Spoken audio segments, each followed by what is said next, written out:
everyone, and welcome to Church Coffee, Christianity, Conservatism, and Culture. I'm Rob, and today we have Jane Colony Mills, who is the Executive Director of Loaves and Fishes, a food pantry here in Charlottesville, Virginia. Jane Colony Mills, thanks for coming on. Thanks for having me here, Rob. First easy intro question we always ask. How do you take your coffee? Well, I don't drink a lot of coffee. I can only have one cup a day. So cream and a little tiny bit of sugar. And in the summer, it's always iced. Sounds great. Sounds delicious. Tell us a little bit about yourself. What's your story, and how did you become the executive director of Loaves and Fishes? I grew up in Charlottesville, born and raised, and have worked in nonprofits in the area for about 30 years, starting with with the Nature Conservancy here in Charlottesville. So I've worked in conservation and fine arts, and this is my first real social services job. It has become a passion because it's quite stunning to grow up in this community where you see a lot of wealth with the big horse farms and a lot of higher education with the university, and yet there's quite a lot of need, which is stunning to me that we still see so many people who can't afford to get their own food. So I'm in it for the long haul, I hope. You said you grew up in the area. Which high school did you go to? I would have gone to Western. I grew up in Western Albemarle, but we moved to Northern Virginia when I went to high school. So I went to a school that no longer exists called Fort Hunt in Alexandria, and then came back to UVA for 4 years, and then went back to Northern Virginia, and eventually came back here to work. Right. Were you recruited for the role? Did you feel called or just interested? Like, what was the kind of process of becoming executive director? When this job was posted, I was working for an association management company, professional associations, and the ones I acted as executive director for were the American Psychosocial Oncology Society, and a couple of others. They were all healthcare related, either mental health or oncology related. And I supported all of the professionals in those industries who needed to have association meetings, conferences around the country. So we did their conferences, we managed their continuing education, and I managed their boards. And Loaves and Fishes was a client of that company that I worked for. And so as my job there was winding down because the associations I managed had moved off to other management companies, I saw this posting, and I reached out to the other staff member who worked there and said, "Tell me about Loaves and Fishes." And she put me in touch with the vice chair, and I reached out to him, and it just kind of all came together. So, my background in nonprofit management afforded me well, even though I had no experience in social services. And it has grown significantly. I think when I started here, the budget was about 450,000, and it's now 1.1 million. So we've grown a lot in the 7 years that I've been here. It's not just the need that's had to grow; it's the organization as well, and to be able to continue really understanding what those who are food insecure need in our community has been, a work in progress, and I consider it still a work in progress. I don't believe that you're ever done with what you want to do. And I think as long as we can really kind of move and lean into providing healthy food for people more than just what food we have available. So that's been our big focus, is trying to accommodate what people need, not just giving them what we have, if that makes Great. sense. Yes. Yeah, and we'll dig into that in a little bit. Can you tell us how Loaves and Fishes was founding? Maybe just sounds like you aren't the founding executive director. I am not. So give us a Yeah. little of your own oral of the Yeah. ministries or the nonprofits kind of oral history of its founding and how and what makes it, you've already semi alluded to it, but what makes it different from other food pantries? We were founded as a mission of First United Methodist Church. There was a very passionate church member, Jerry Denny, who's a financial manager here in town, and he saw the need in the community. He worked with a church employee to kind of learn about the food insecure space, and another member of the church was a principal at Jackson Via Elementary, so they started their distributions there. This was in 2004, and They gave out food, I think a bag or two of food once a month to anyone who came to the pantry.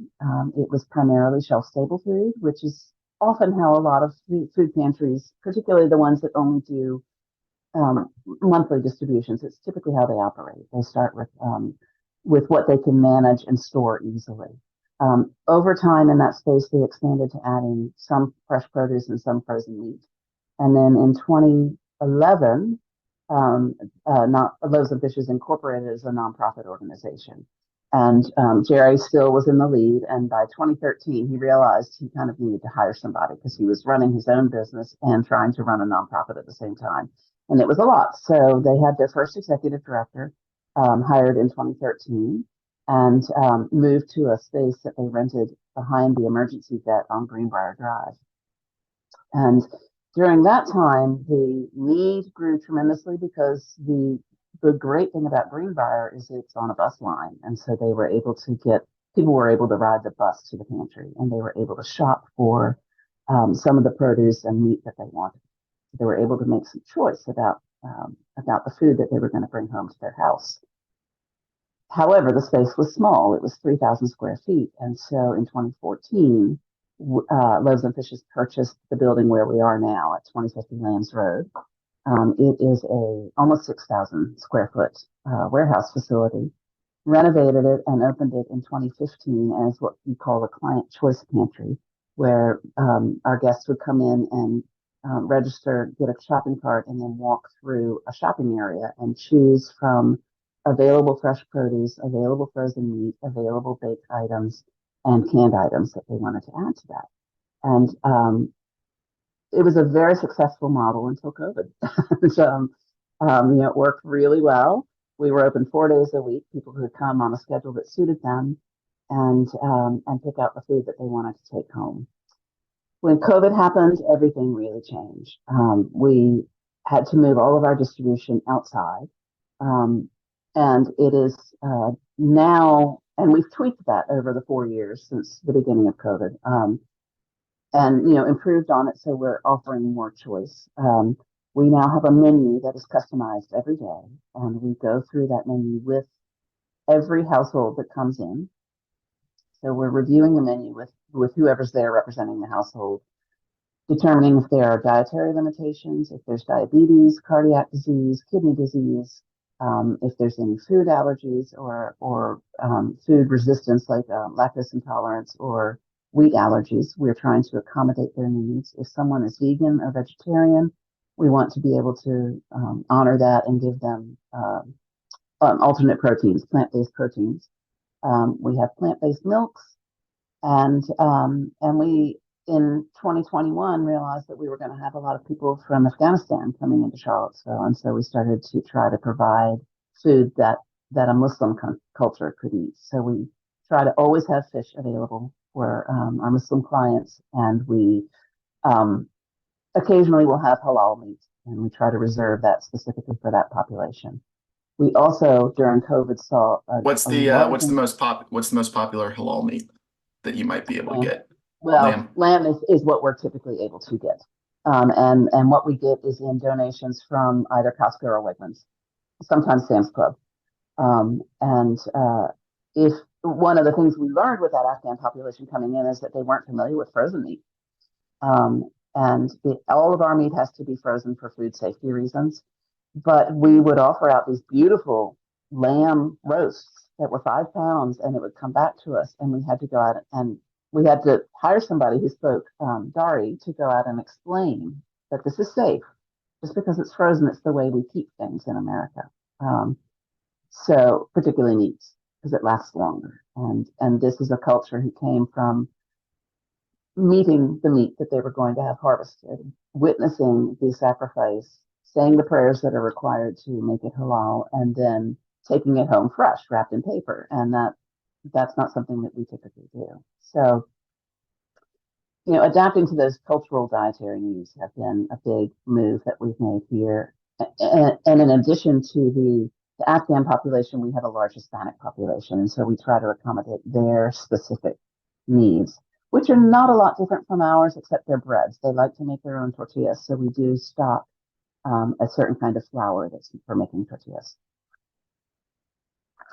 And that has been kind of where we have moved from, handing out a bag of shelf-stable food to now getting a grocery cart. Every household gets a grocery cart full of food that has fresh produce, a protein of their choice, whether it is halal or vegetarian or a mixed bag of chicken, beef, and pork, um, milk and eggs, and baked items, and then a variety of shelf-stable foods that we're getting both from the food bank and from the grocery stores that we pick up from. So how do you, I'm sure you work in conjunction with other food banks and other food pantries in the area, but what would you say sets you apart, or maybe not sets you apart, makes you different?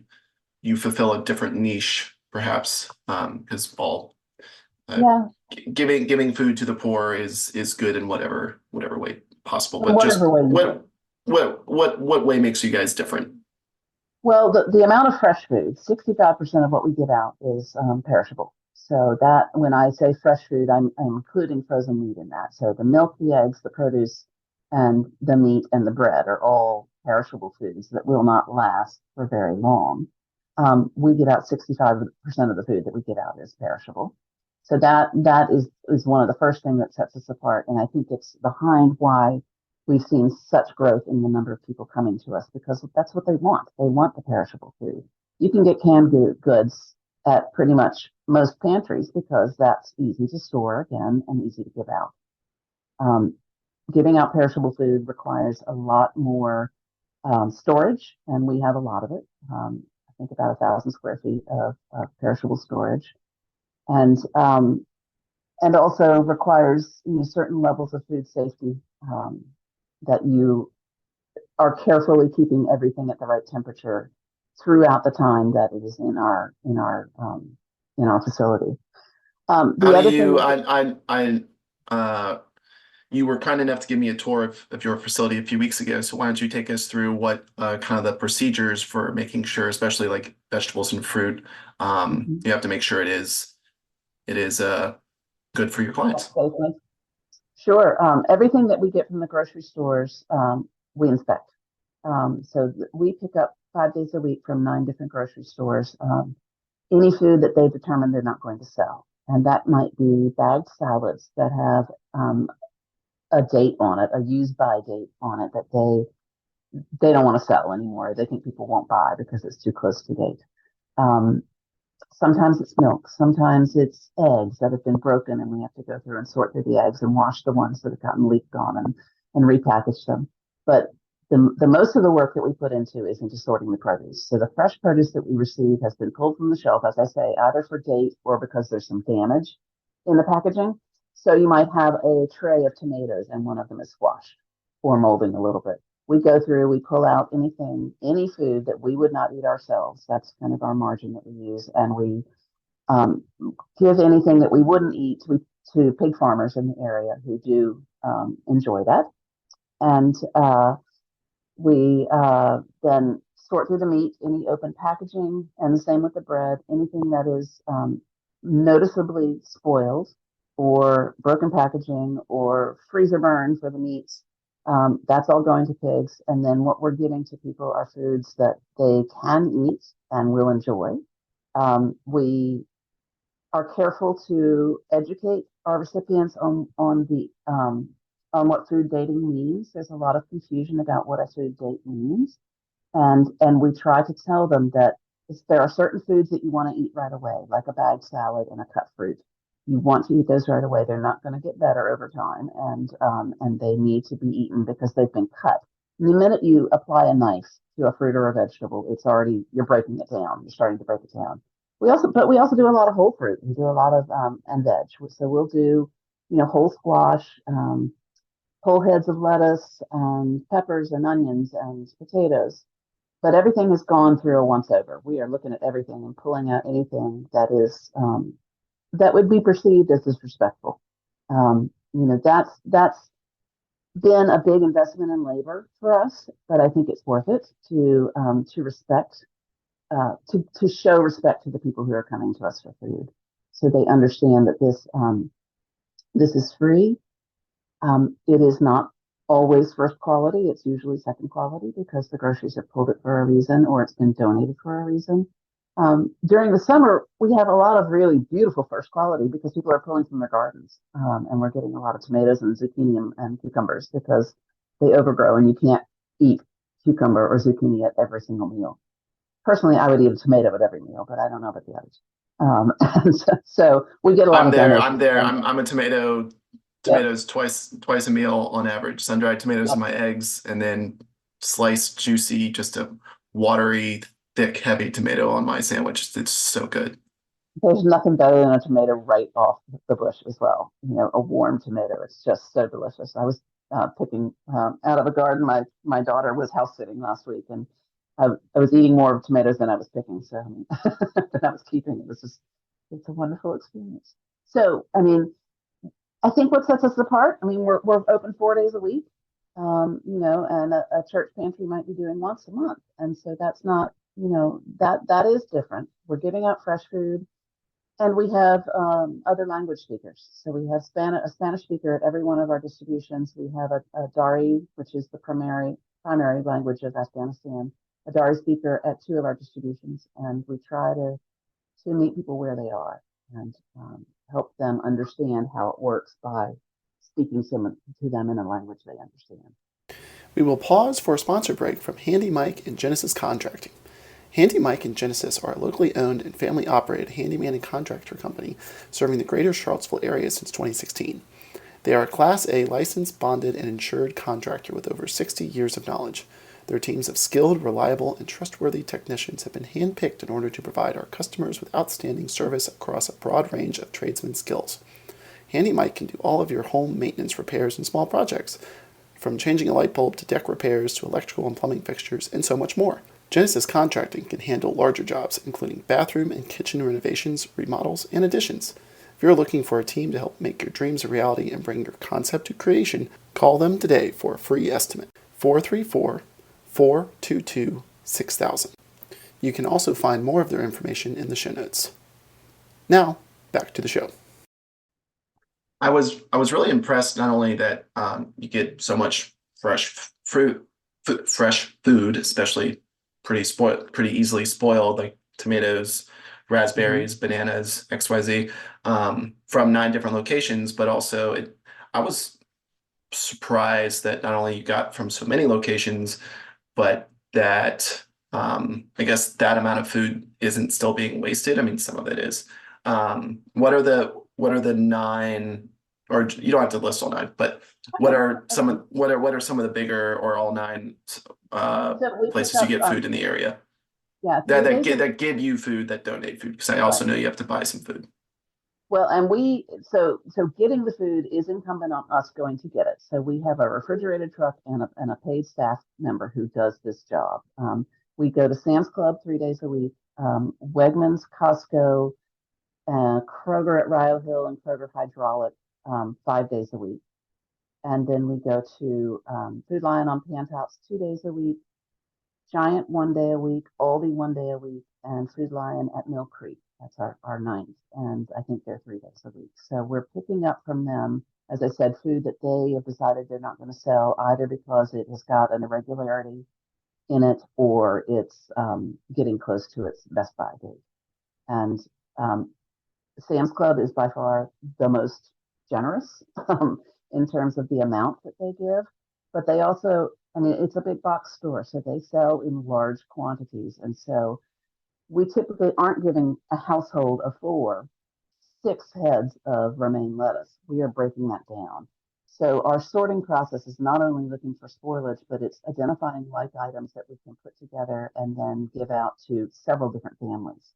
So we try to give an equal amount of produce to all families to start with, kind of a baseline of 20 pounds of a variety of different items in one bag. And then as the households go larger, we give more. So if we have a 24-ounce box of spinach, we're trying to give that to the larger households because we know that they have enough people that they can eat it. We don't want to give people in small households too much food that they're not going to be able to eat before it spoils.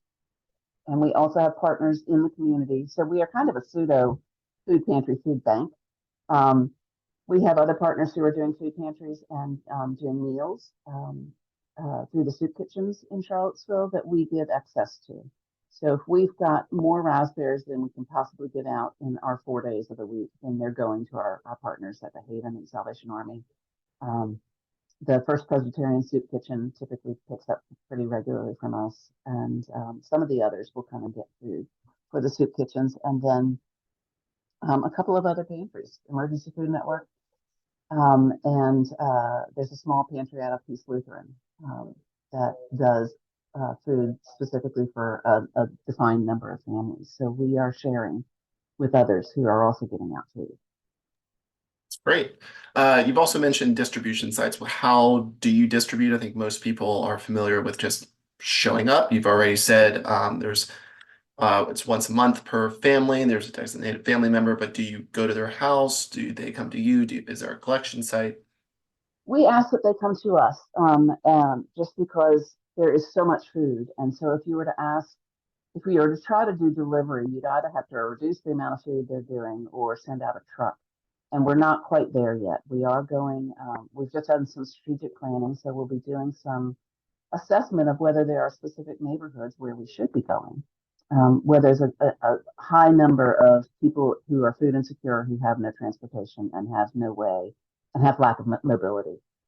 We do partner with Portico Church to take food to, I think it's 21 residents at Midway Manor who are all seniors or disabled once a month. But that's just once a month, and they're getting a bag of shelf-stable food, a bag of fresh food, and a bag of bread and meat. So it's not as much as you would get here. It's a much smaller portion because there are volunteers from that church who are coming and picking it up and taking to those individuals.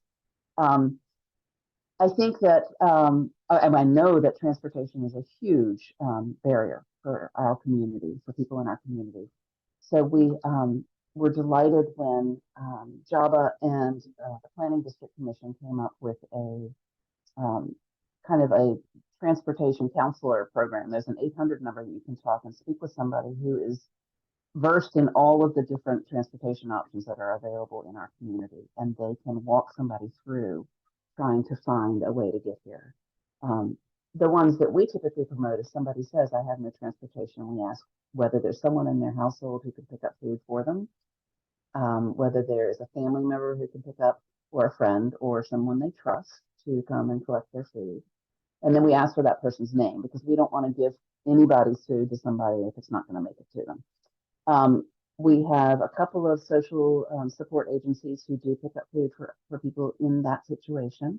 The Alliance for Interfaith Ministries and Portico Church, as I mentioned, and Region 10 and the Democratic Socialists of America all pick up for people who are unable to get here on their own.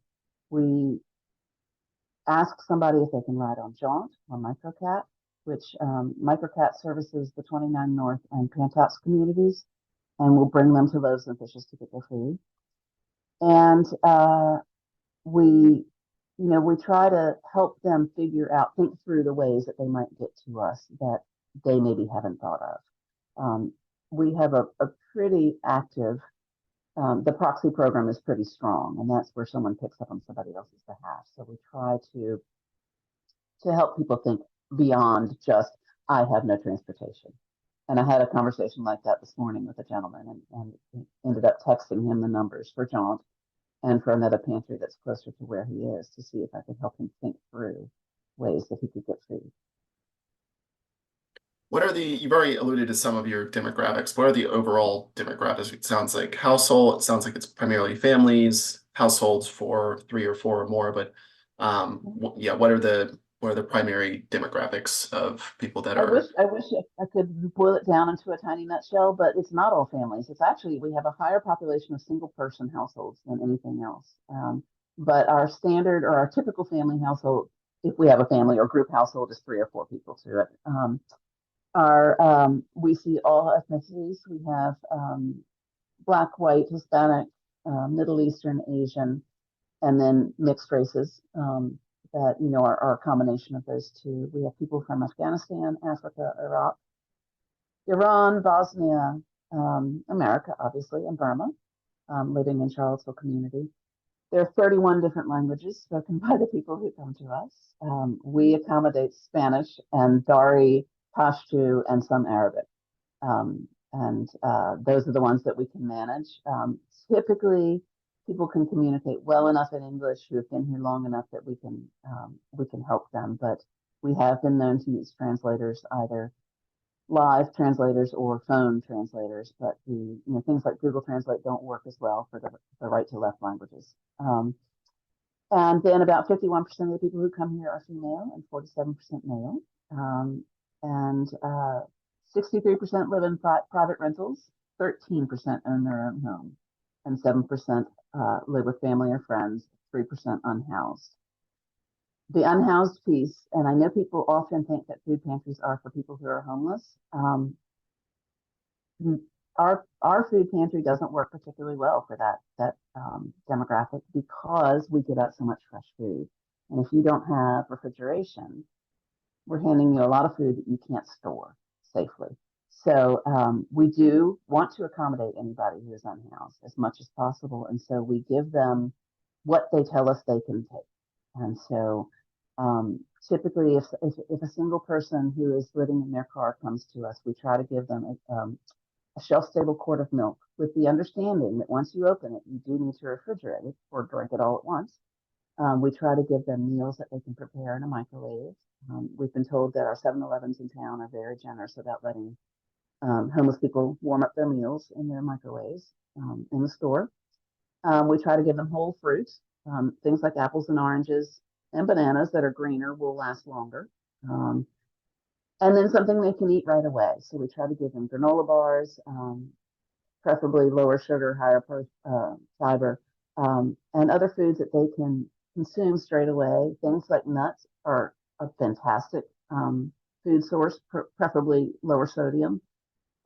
There are some shelf-stable yogurts, remarkably now, and we have seen those. So we have a section set aside for food for people who are unhoused.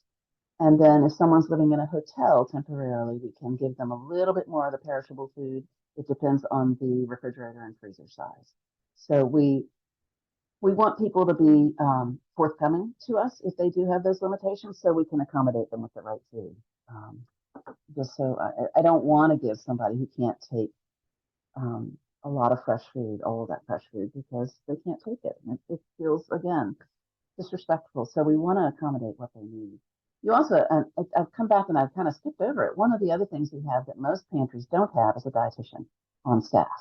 When COVID hit, we used 160 volunteers a week, and we realized we couldn't bring that many different people into the pantry at once. So we stopped all of our volunteers almost immediately, and then we came back to them because we realized as a staff we really couldn't do it on our own. So we gradually have grown our volunteers back to 125 a week, but we hired a lot more staff specifically because of COVID, because we knew we'd have the same pod or community of people at the same time working together and lower our infection risk. So I hired a volunteer who had been with us for years, who is a registered dietitian nutritionist, and it's been a game changer. I would recommend to anybody who is thinking about going into the food pantry business to work with a dietitian, if not have one on staff. Yeah, that was actually, can you also walk us Yeah. through when I was getting a tour? You guys also have a food prep area, which you might have been getting to, but yeah, just expand on that a little bit. Well, we were fortunate during the pandemic to get more funding than we had in the past, and we had a surplus one year. And so I asked the board if we might use it to renovate part of the building, to add office space, because we had growing staff. And when I hired all this staff, we had 2 offices. So really nowhere for anybody to sit down and do their emails. And the dietitian said, could we have a kitchen? We're learning about that a lot of people who come here don't want or take some of the food we offer because they don't know how to eat it and they don't know how to prepare it. So we added a small teaching kitchen. It is designed to look like what people might have in their apartment or their house, with a range and an oven, a microwave. It does have a sink and a dishwasher and a refrigerator, which the dishwasher people may not have. But we We also have a couple of air fryers and griddles and a mobile kitchen unit that has induction burners and a convection oven. So if we, encounter somebody who has a certain type of equipment and they don't know how to use it, we can then say, "Hey, we've got it, but come in here and we'll show you how to use that." We've encountered people who've never used an oven, who've only cooked on a stove. We've encountered students who have never used a microwave to cook with. They only know it as a warming device. Um, we so we've met a lot of people who can come to us and say, "This is what I have," and then we can accommodate them by showing them how to use what they have. And it's really um, been a great learning experience on both sides, both the people needing the help learning how to cook and for our staff, because we can learn about what other cultures or other households look like. They're different from us. We take for granted in America that everybody has an oven and knows what to do with it. I remember distinctly one year when we had turkeys and we were getting them out, and I was doing registration and asked a gentleman if he wanted a turkey, and he said, "No, I don't know what to do with that. Turkeys are big birds, and if you haven't got a good sized oven, you're not doing that in a microwave." So, so he said, "I just want a chicken." So it's really interesting to learn about what people are comfortable with, and then meet them where they are, both in their familiarity with food and in how to cook it. Is that you kind of alluded to it, but is that something that's generational or class or their nationality status? Is it kind of Yeah, all just a mix? yeah, the equipment familiarity is definitely immigrant. It can be an immigrant thing. Most of our Afghan cooks cook on a stovetop, and some of them even brought pressure cookers that they had had in Afghanistan. And sadly, we learned that those often would be built out of recovered munitions, and so were full of lead. And I was having an interesting conversation with the head of family medicine, or one of the family medicine doctors at UVA, and she said, and we had just discovered this today. I was talking with her, and she said, "Oh, well, that explains why the lead levels are so high in some of the Afghan patients that we're seeing." So we're trying to gradually kind of, I mean, they're beautiful pots. They're so beautifully handmade. But lead But poisoning in Afghanistan is a massive problem. yes, so Also we probably not do too much know. of a shock. Also on the western border of Iran and the eastern border of Iraq, because they also famously had a very long war of attrition there. And munitions that they were probably making things out of.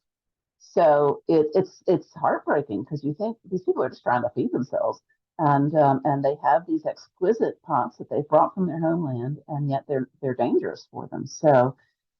Um, the cultural thing, it really depends on where people live. There are Americans who have only a microwave and a refrigerator, and that's a pretty standard setup. So they don't even have a stovetop. It depends on living situations. What I found is with the people who are living in some of these long-term hotels, like a Staybridge Suites, they have a full-size refrigerator, one cooking burner, no oven, microwave. That's the outfit of that kitchen, dishwasher and sink. So we try to. It's not necessarily on cultural lines. We have accommodated the food needs of people who live in a tent in the woods with a propane stove and a cooler that they can plug into a vehicle. So, it just, there are all different kinds of needs. And it just has made us think away from what we take for granted. But the generational piece that you asked about, um, so think about when fast food really came into being in America. I remember going to the first McDonald's in the 70s, the first McDonald's in Charlottesville. Fast food has encompassed a whole generation and is continuing. I think of my children who are in their 20s. It's easy.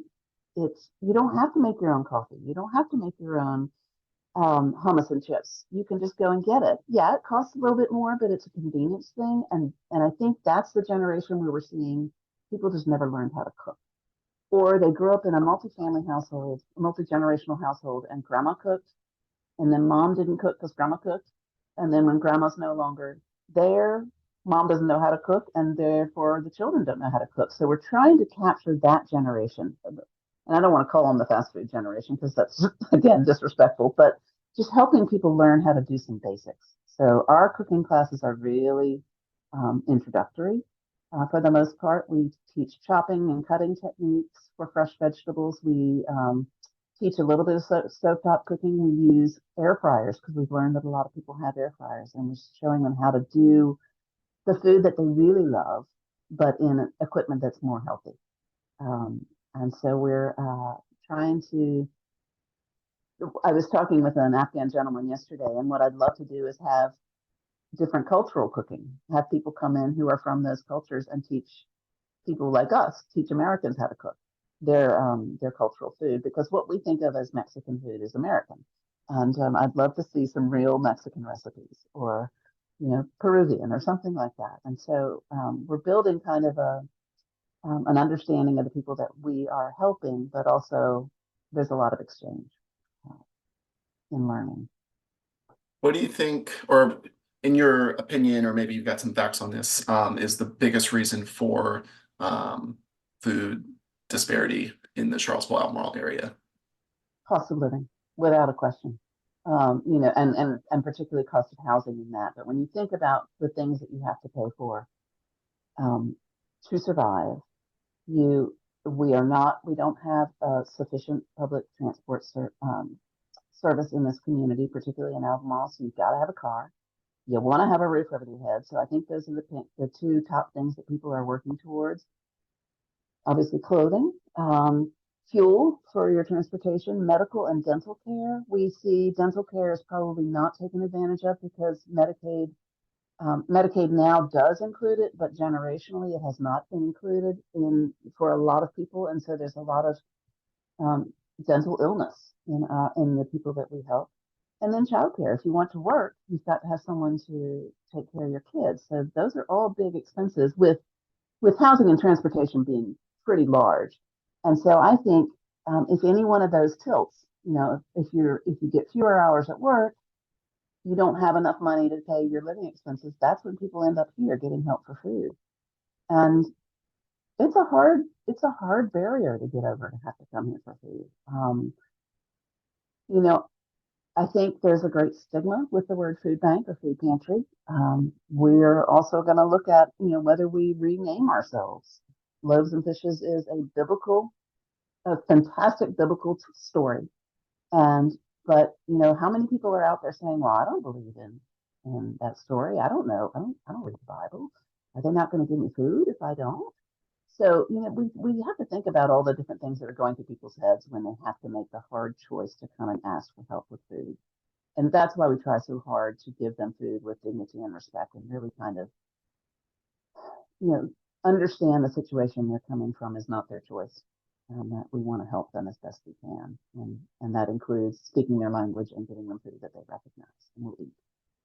Well, you've just alluded to my next question, which is why are some of the reasons people don't come to a food bank? I would imagine being somewhat Christian influenced is probably lower on the list, but what are some of the higher or bigger reasons you've heard or you suspect that people just don't want to come besides semi-religious affiliation and obviously shame? Well, and those are the top. I mean, and the religious thing probably isn't, a big thing. I don't know if you don't know the biblical story, then maybe loaves and fishes doesn't mean anything to you. And half the people, or probably more than that, call us fish and loaves anyway. So we even have somebody who calls us the loaf, which I love. Um, so um, a sense of deserving it is a barrier for some people. And we see that with our senior population, because if you are a senior living on Social Security, if you could see what they're getting in terms of income, it's not enough to live on in our community. But there's a great deal of pride in our senior community, and a feeling that they don't deserve it because they're not feeding children. So there's everyone who comes here, I think, believes that families with children deserve this more than they do. Some have been able to get past that, but I think that they feel that that's really the most deserving of food. So I feel sure there's a lot of seniors who don't take advantage of what we can offer them because they feel like they don't deserve it. And I would like for people not to think that. I would love for everyone to believe that if they are hungry and they don't have enough healthy food to get through the month, that they can come to us. Um, and I did hear you say something earlier, and I'm sorry I didn't correct it then. People can actually come to us 2 times a month. They can actually come to us 4 times a month, but they're not going to get the same amount of food on the third and fourth visits, simply because we purchase the milk and eggs. It's a high price point, and we just are serving so many households right now. I think the average number of households per distribution now is at about 165 so per day. And that's 4 days a week. So it's a lot of people needing food. And we've never wanted people to believe that we're their only source. We want them to pursue other avenues for food. There are lots of other food pantries in Charlottesville and in the greater Albemarle area. There are, if someone wants to learn about how to apply for SNAP, which used to be called food stamps, we would be happy to help them with that and show them how to do it. And there are other benefits that people can access. If you've got a small child, you can get WIC up until age 5. And there just are other ways, and the best way to access it is to go to the social services offices and have them walk you through what benefits are available. That being said, there are certain people who don't qualify for benefits, either because they earn too much, and sometimes that applies to seniors on Social Security, or because they're undocumented and they're not going to apply for U.S. federal benefits. If they have a child, however, who was born in the U.S. or children, they can apply for those children to get SNAP benefits. So that's one way that a family might be able to access some money to help buy groceries, is if they've got American children, and be able to use that money to help support their family. But I Is do that think is that a big barrier as well, their documented immigrant status? not for us, but that took some time to build trust in that community, because the information that we collect are names and birth dates, and whether, if they don't qualify for federal benefits, what their household income is. And that is all self-declared. We do not ask for ID. So if someone wants to tell me that their name is Mickey Mouse and they were born on the 1st of January, 1950, I will put that in the record and we will move on. And that they make $1,000 a month. That's all I need to know. Although that's not Mickey Mouse's birthday. Mickey Mouse, that was 1923. So Thank you very much. I would not know that. Steamboats. He premiered in Steamboat Willie. You got some great history there. Yeah, I mean, we collect that data because we do have to report on the USDA food that we give out. So what they want to know every month is how many people in the age group of 0 to 18, 19 to 59, and 60 plus got food from us. That's all we have to report. So that's why we're asking for ages. But we never ask for ID. And if somebody wants to make up their information, we're not going to check it. And the information isn't going anywhere outside of the Blue Ridge Area Food Bank. This database is owned by them or leased by them, and so it is kept secure and not used for any other purposes other than to report to the USDA. When you way earlier in the interview, you said you've increased in your budget. Are you get even though you get most of your food or a lot of your food donated, is your budget based on monetary donations? Do you have some sort of other income? How does your budget work? So the only revenue stream that we have is we sell the cardboard that the food comes packaged in, and it's currently selling at less than a penny a pound. So that's not making us much money. Our revenue is all fundraised, privately funded. We have one local government grant from the city of Charlottesville this year, but we get no money from Albemarle or the state of Virginia or the federal government. The USDA food is free to us from the U.S. and Virginia governments, but that's not cash money. So we fundraise from individuals and families, faith communities. We were started by a church, and we still are supported by that church and several others. And have had, we have a church who sends us $50 a month to help buy food. So, it doesn't have to be big, but it can be part of a faith community's mission to support us because we are turning that money around and feeding people. I would say the largest part of our budget is personnel, is our staff. We have 7 full-time staff and 7 part-time staff. And one of the staff members is a full-time community engagement coordinator. Her job um, is to find out from people who are we missing and how can we help them. And then another full-time position is the dietitian. And she is working on making sure that what we're giving people is as healthy as we can give them and is nutritionally full, something that that's going to be able to thrive off of. Um, there's an unfortunate fact that when you have a little bit of money, what you typically buy is what's going to fill you up. And that's not necessarily the best food. Although I saw you eating an apple there, and an apple is a great snack because it's got fiber, and fiber fills you up. But a lot of our processed foods um, aren't don't. We processed all of the nutrition and the value out of it, and so what we try not to give, although we do give snacks, but we try not to make that be all of what we're giving out. So that's where we focus on produce and proteins and things that are nutritionally rich for our recipients. And, Yeah, I was volunteering at my son's preschool, and another volunteer parent was a dietitian, and I just asked, like, what are the 3 worst things you see trending in diets in America? And he said, overprocessed foods, sugary drinks, too much salt.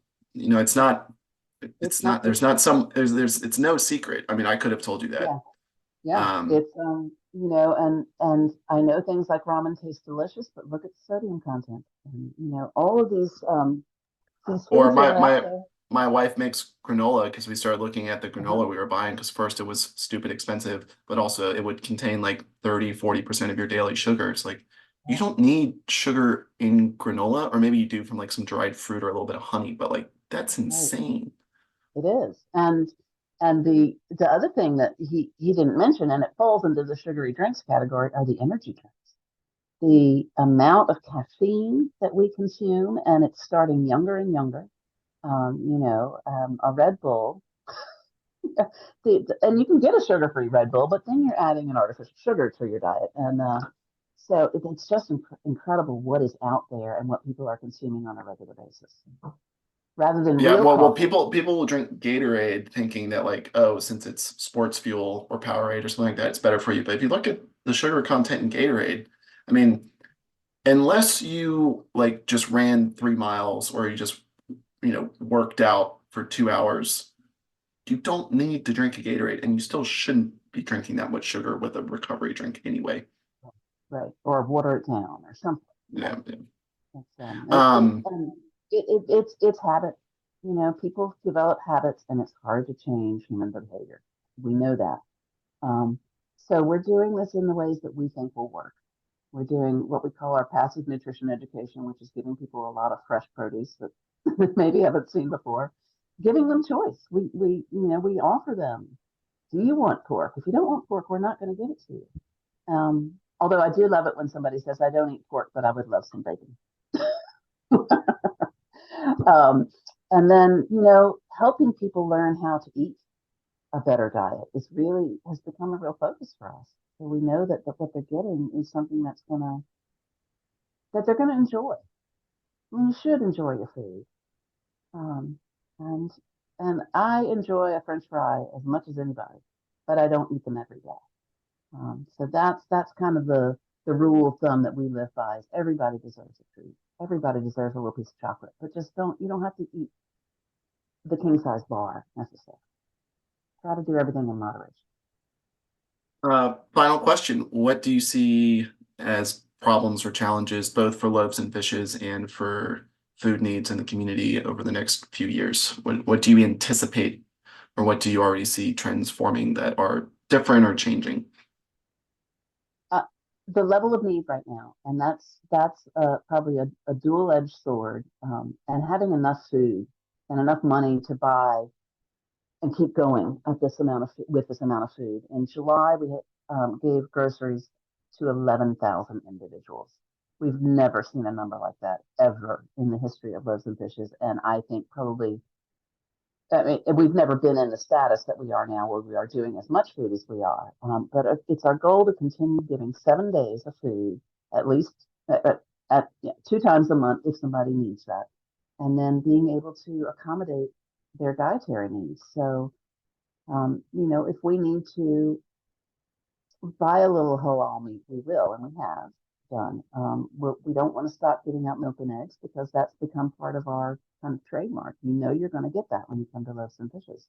We buy some produce during the summer because we want to be able to offer that. We know that fresh produce is something that people want, and yet if you walk around the outside at the outer wall of a grocery store where the produce, the dairy, the meat are, the cheese, that's the most expensive food. And so if we can help accommodate people's needs with that food, then that's really our goal. And the biggest challenge is the funding. So that probably is the thing that keeps me awake at night the most.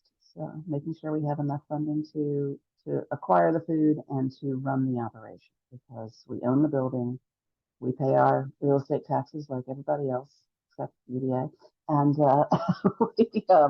we and I'm saying that with great love. I'm a UDA grad, but we have to keep the doors open, and that costs money. And so, funding from our community is a greatly appreciated and a huge part of what keeps us functional. Jane Colony Mills, thank you so much for your time. And if you have any questions about Loaves and Fishes, I'll drop a bunch of links in the show notes. Please give to Loaves and Fishes. Please become a sponsor, a continuing sponsor, and maybe even become a volunteer. But yep, thank you so much. It's a great place to volunteer, so we love having, and volunteers are half of our labor force. Even with 15 staff members, we still use a lot of volunteers and can't do it without them. So thank you very much, Rob. Have a great weekend.